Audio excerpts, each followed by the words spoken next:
So when he said C-section, I didn't want it. But at that point, I was in so much stress. I'm like, get this fucking baby out of me. I don't know how you gonna do it, how fast you gonna do it, but get the fucking baby out of me now. Like, that's how I felt.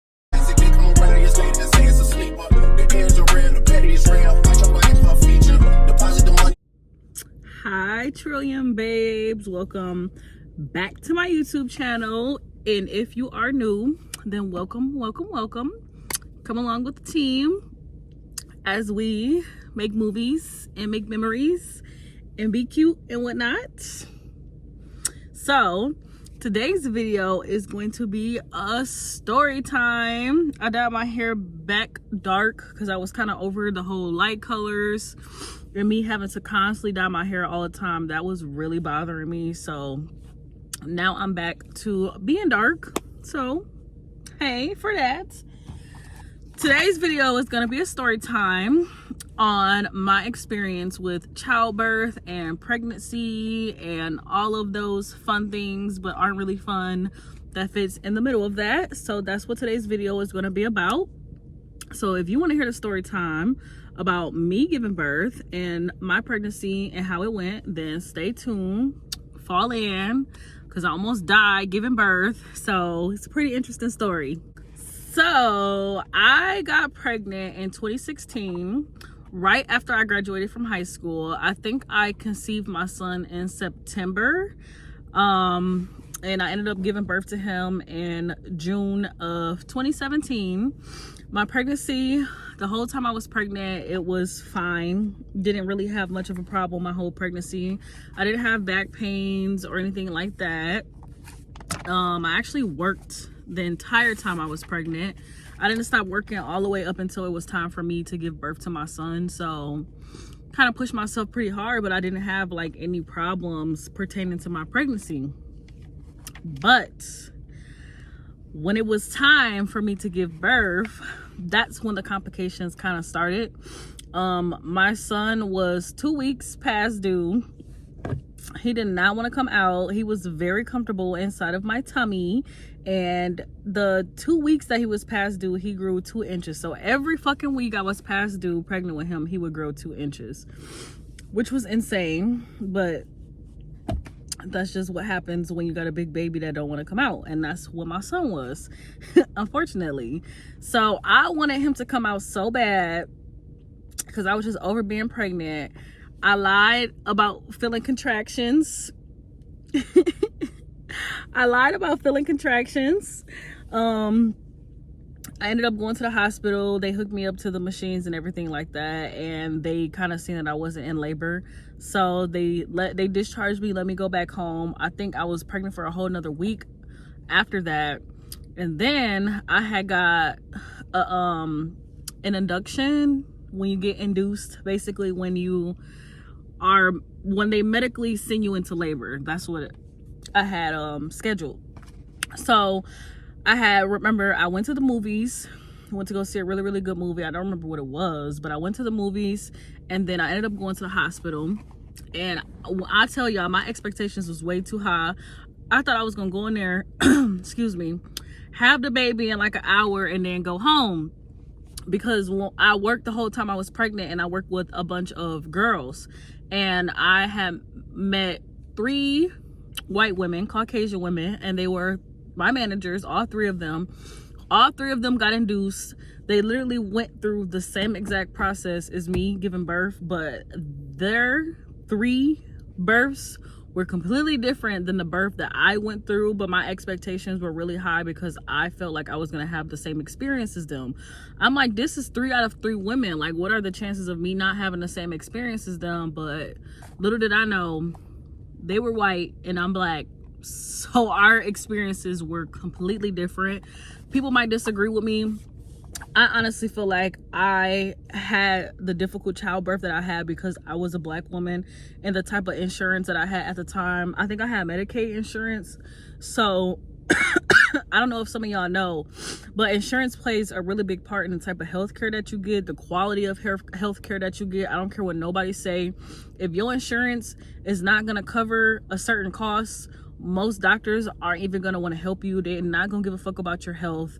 they're not gonna care if you die or if you live. It's sad, but that is unfortunately the truth of the American health system. So yeah, anyways, fast forward, I went into labor.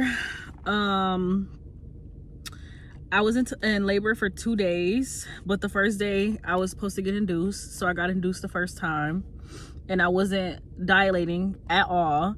And then I got induced the second time, and I wasn't dilating at all. And at this point, the second time I got induced, the contractions I was having were crazy.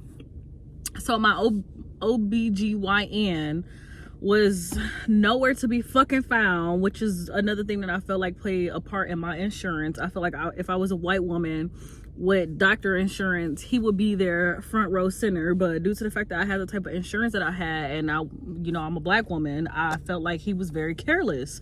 So he didn't even show up the first day I got induced.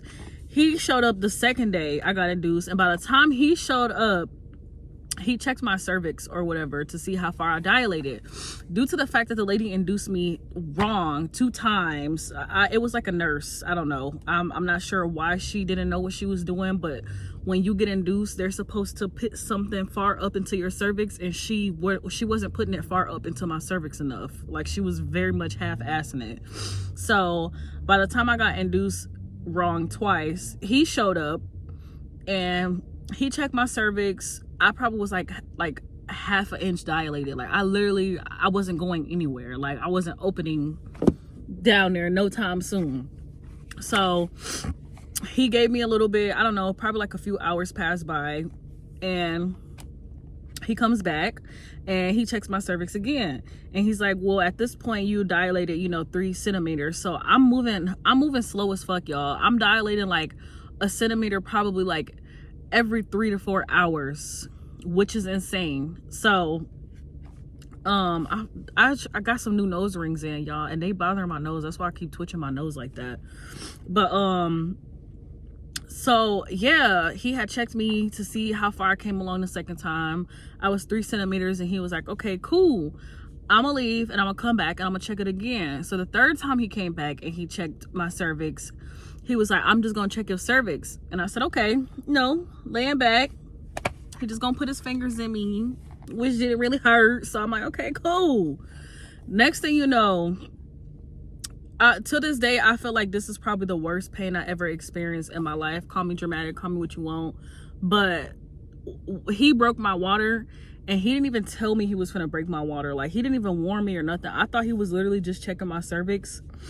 No, he broke my water. That shit hurt so fucking bad. It felt like somebody stabbed me in the stomach with a samurai sword and tried to chop my baby out into pieces. That's how it fucking felt. It hurt so bad. Like, the worst pain I ever felt in my life to this day. So he broke my water. I'm like literally screaming in agony and in pain because I had no idea he was going to, and it hurt really fucking bad. So at this point, I'm in labor at this point. Like, he done broke my water, everything. I started to dilate, even though it was 3 centimeters. I started to dilate and everything like that. So I'm full-blown labor at this point. So time is going by. I'm having the worst fucking contractions of my life. I felt like I was gonna fucking die. Like, I don't know what expectations I had about pregnancy. I've heard of cramps and contractions being bad, but when I tell y'all, I had the most vicious contractions. Like, they hurt so bad to the point where, like, they would give you timed pain medicine. By the time I was ready for my next round of pain medicine, I couldn't get it because it was too early. Like, I had to wait another 2 hours before I was due for more pain medicine. But the contractions were so bad, like, I needed it like right there and now.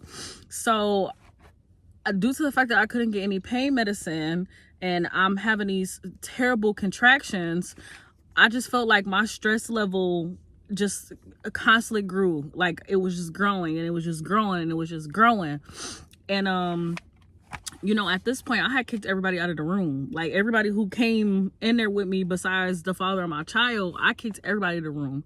My mama wasn't in the room. His mama wasn't in the room. My sister wasn't in the room no more. I kicked everybody out because I was in so much pain and agony.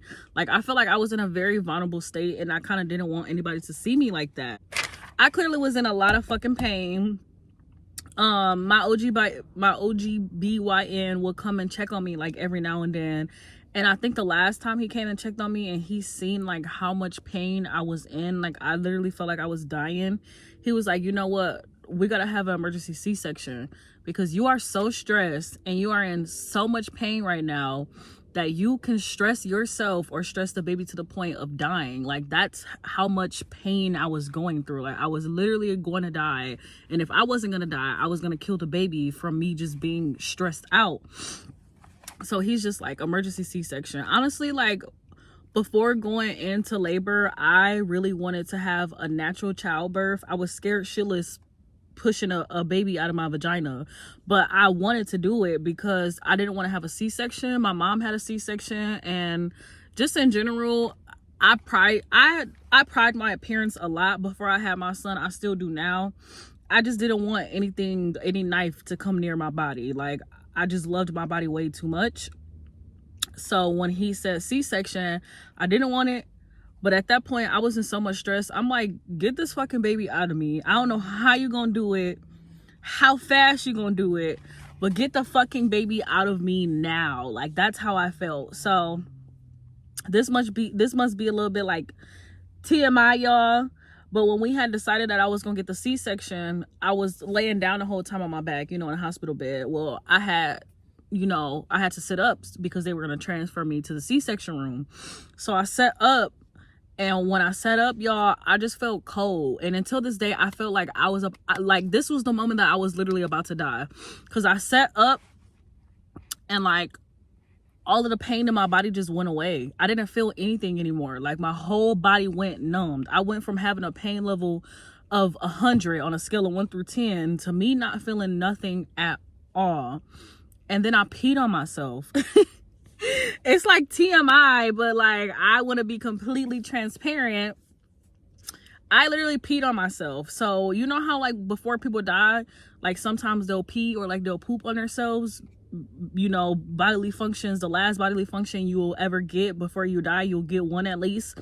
I feel like that's what that was for me. Like I don't know why. I don't know if I really was finna die. I don't know if I'm being dramatic, but I sat up and I peed and all of the fucking pain in my body went away. Like if you don't tell me like that sound like death, you ain't gotta tell me. I know. So yeah, but I ended up getting a C-section. They took me to the C-section room. They gave me that big long ass shot in my back. I didn't feel anything during the C-section, like no pain. I felt tugging and pulling though, like on my lower abdomen.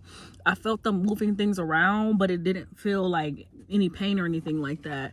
I gave birth to my son. He sounded like I always say he sounded like a cat. The first fucking cry I ever heard from him, he sounded like a cat. It was so cute. He was a really, really big baby, but he was really healthy. My son was 7 pounds, I believe. I ain't even gonna say the inches because I feel like I'm finna lie. He was 7 pounds though. He was a really big fucking baby. He was 7.5 pounds. So if I would have continued my delayed childbirth, I was gonna end up giving birth to like an 8-pound baby. Mind you, I was 118 pounds before I got pregnant with my son. After birth, I was 160 pounds. I gained 40 pounds. Not saying that obviously that's all my son's fault. Probably the way I was eating, because I was not eating healthy during my whole pregnancy. I still feel like that's why I gained a lot of weight, because I ate a lot of fast food and shit like that. A lot of sweets during my pregnancy. So I gained a lot of weight afterwards. Not to mention I housed a big ass baby. So yeah, I wasn't too happy about my weight gain. I kind of still feel like because I had a C-section, I don't know if this is true, but this is just my assumptions. I feel like because I had a C-section, it is extremely hard for me to lose weight, even to this day. And I feel like that's because, I don't know, I feel like I have so much like loose skin. I feel like I have like fat in areas that would have been gone if I didn't get a C-section. I don't know, that's just the way it makes sense in my mind. I just feel like my weight loss is really, really hard for me because I had a C-section. I have lost a lot of weight. Like I said, I was 160 pounds. I'm probably around 140, 145, even though my weight does fluctuate up and down a lot. It was like that before I had my son. Sometimes I would be 116, and other times I would be 120. So my weight has kind of always fluctuated up and down. But yeah, after I had my son, 160 was the biggest I had ever been in my entire life. I feel like that played a part in me having postpartum depression. Just me being friends with other moms around my age that had babies and they snap back like that, back to being skinny, back to their normal lives. I did not have that experience. Unfortunately, I didn't snap back. I didn't even feel normal in my own body. Like, I literally felt like a Martian in my own body, even to a certain extent in my experience of being pregnant and childbirth. I just felt like my expectations were set for something and it was completely different. The reality of my situation was completely different.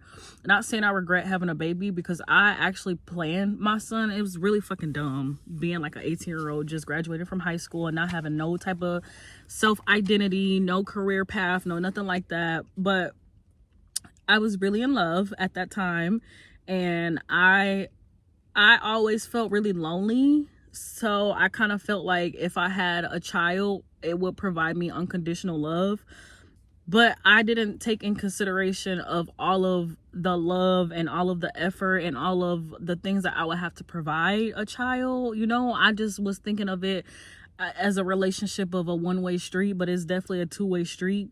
Being a mom, don't get me wrong, it's very rewarding being a mom, but 100% of the time you're putting in a lot of effort and you're not always going to see the rewards right away. You know, you might see them when your child gets older and you see that they turn out to be an incredible human being, but you have to wait 18 years before you see that. So it's really hard being a mom and putting in 100% effort and being an excellent provider and not really getting anything instantly in return, and the constant going because you have to keep it going for your child. I just feel like all of that takes a toll. So I had really, really bad postpartum depression. I actually had postpartum depression for years after I had my son. Years. I literally didn't start going to see a psychiatrist until this year no, matter of fact, last year. The ending of last year, the beginning of this year. That's when I started seeing a psychiatrist. Before that, I was literally dealing with postpartum depression on my own. I would do clinical therapy every now and then, but I felt like that wasn't really helping my postpartum depression. It was helping me with my outside family life, like my immediate family, like my brother's mom, stuff like that, but it wasn't helping me as far as postpartum depression. So I deal with postpartum depression a lot because of my weight gain, the complete lifestyle change that I had. I don't know why I thought I was gonna be able to go back to my normal life, not even knowing what the fuck a normal life is that even a real thing? But it just completely changed everything. Literally, me giving birth just completely changed everything. And I feel like because I had expectations of it going a certain way and it didn't go the way that I expected it to go, it sent me into a really, really deep postpartum depression.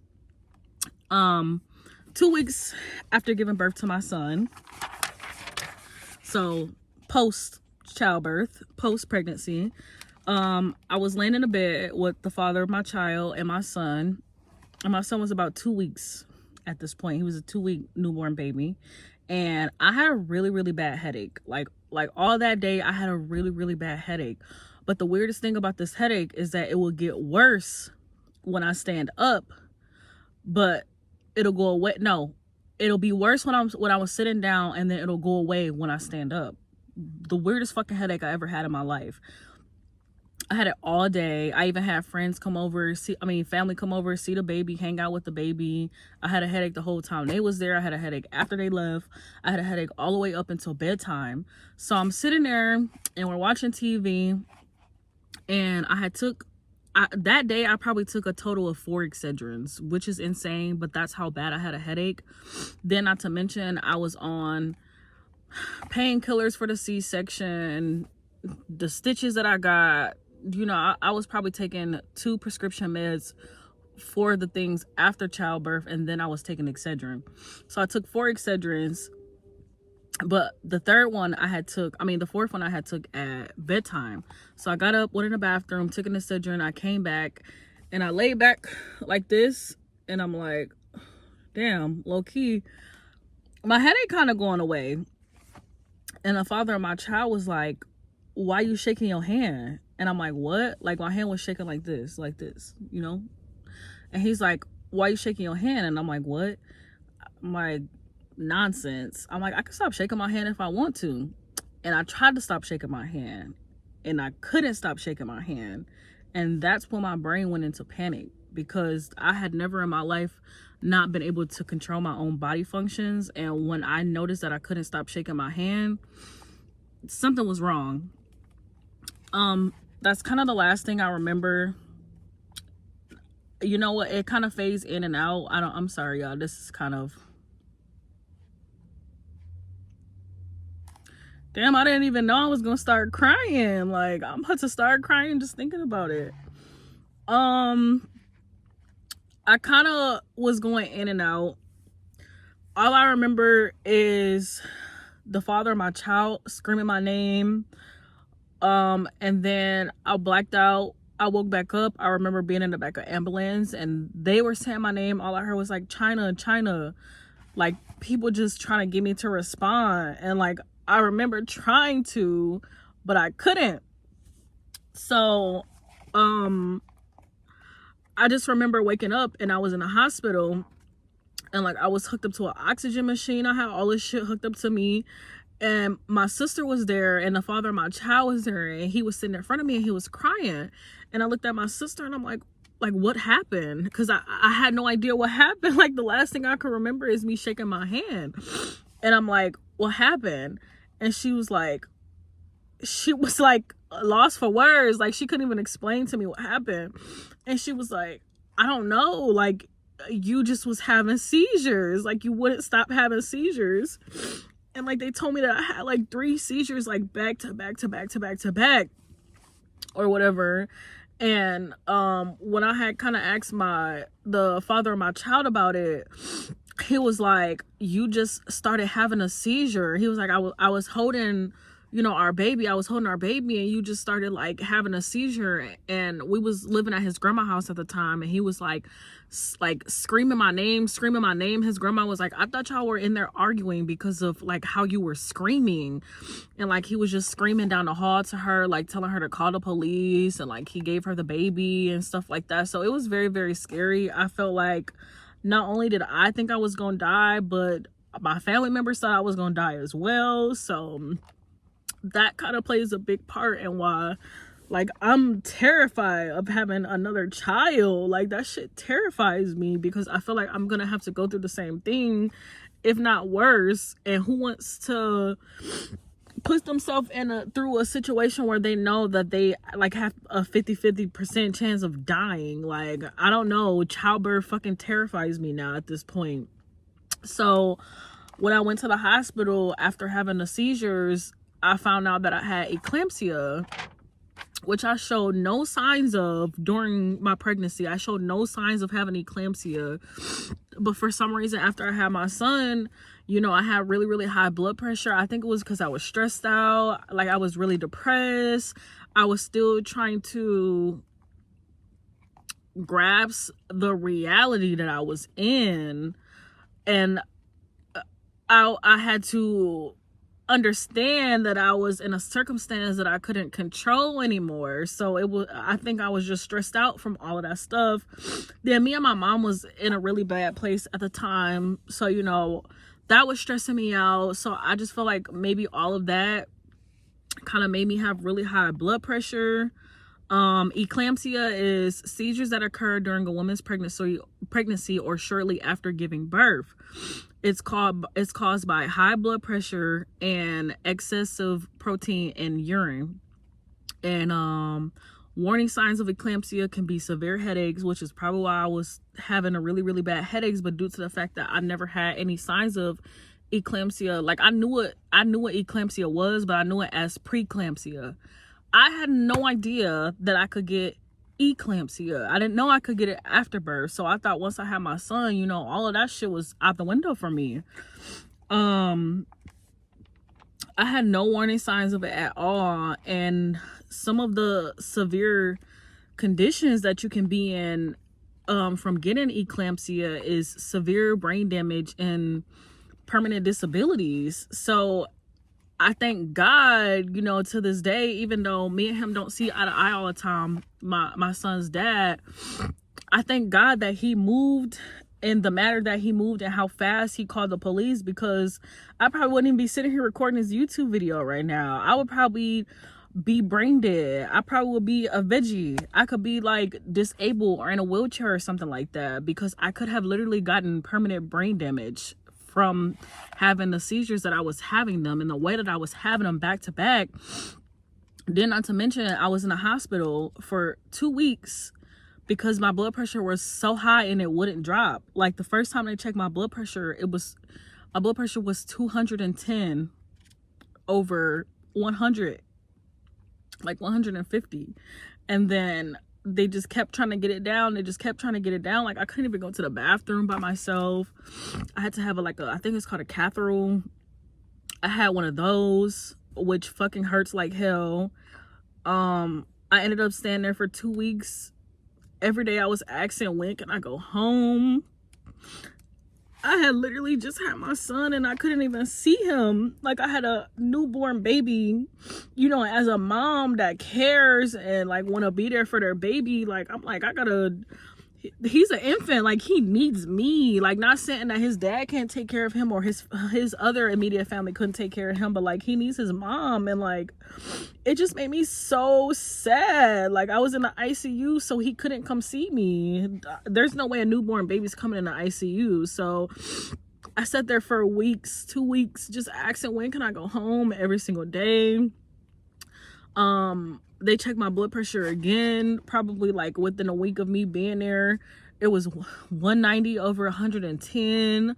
Like my blood pressure was so high that they told me that I could have had a stroke. Like that's how high my blood pressure was. And like just the reality of that situation, I'm 19 years old, about to have a stroke. Not to mention I have a brother who had a stroke. Like this shit is weird. Like I think that's why I'm getting so emotional now thinking about it and just talking about it, because it's something that I've kind of suppressed and I've tried to get over and move past.